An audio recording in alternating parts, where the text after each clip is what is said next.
Kamu ikut thariqah misalnya, terus setelah ikut thariqah tiba-tiba kamu bisa jadi dukun. Misal ini yang paling mudah yang sering terjadi. Apakah orang yang jauh dari Allah akan mendapatkan hal? Jawabannya tidak. Tapi sesuatu yang mirip dengan hal itu ada. Kalau dalam ceritanya Nabi Musa, mukjizat dan sihir. Nabi Musa ya bisa sihir, tukang sihirnya ya bisa sihir. Tapi bedanya kalau Nabi Musa itu hal, mendapatkannya hal, hadiah dari Allah. Tapi kalau yang tukang sihir itu belajar. Mukjizat itu hal, tukang sihirnya Raja Fir'aun itu yang ilmu. Bedanya di situ. Bentuknya mirip. Kadang bisa dalam bentuk sihir, ilmu kesaktian, kadang kesaktian ya, bukan ilmu. Kadang bisa dalam bentuk penglihatan alam gaib, bisa dalam bentuk mendengar alam itu berzikir. Jadi mendengar suket zikiran, mendengar ada binatang lagi zikir, mendengar semut pada ngomong. Itu kalau dalam cerita Nabi Sulaiman. Nabi Sulaiman kan bisa komunikasi dengan semut. Itu hal. Ada ilmu kebatinan atau ilmu mistik, ilmu klinik, itu juga ilmu. Itu ilmu ya, bisa dipelajari. Dan bentuknya atau hasilnya itu mirip-mirip itu tadi yang hal itu. Dan belajarnya itu tidak pakai buku, tapi pakai tirakat apa berata.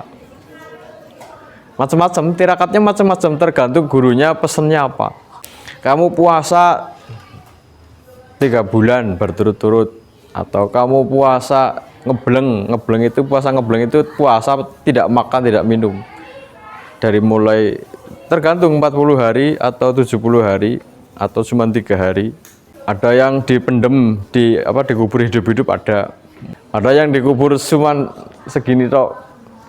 Jadi gurunya bikin lubang terus ditanam di situ, diuruk, tapi ditinggalkan kepalanya selama seminggu atau berapa hari gitu. Itu cara belajarnya ilmu kebatinan, supranatural, klinik.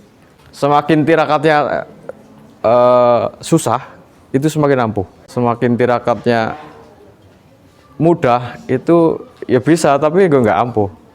Cara senjata ya, kamu punya pedang ya bisa untuk membabat tanaman ya bisa, tapi nggak ampuh.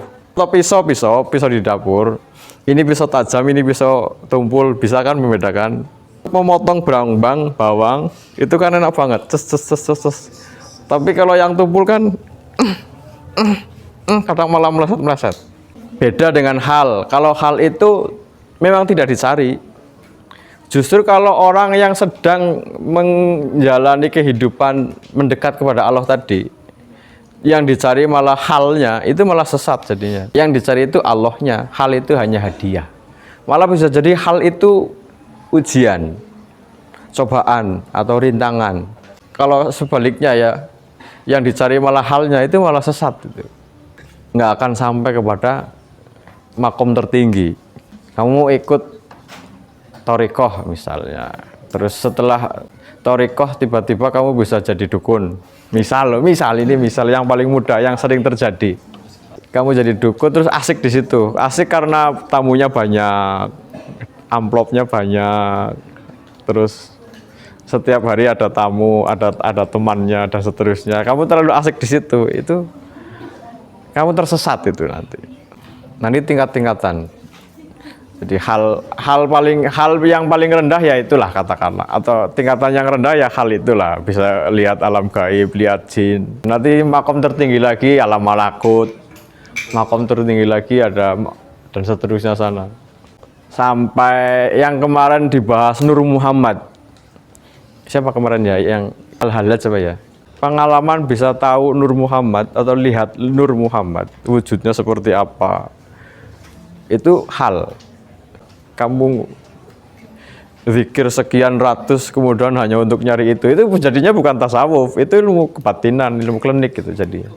Jadi kalau tasawuf itu yang dicari itu Allah, murni. Kalau kamu nyarinya Allah, bilangnya nyari Allah, tapi sebetulnya kamu punya mindset bahwa kalau orang yang dekat dengan Allah itu kaya gitu.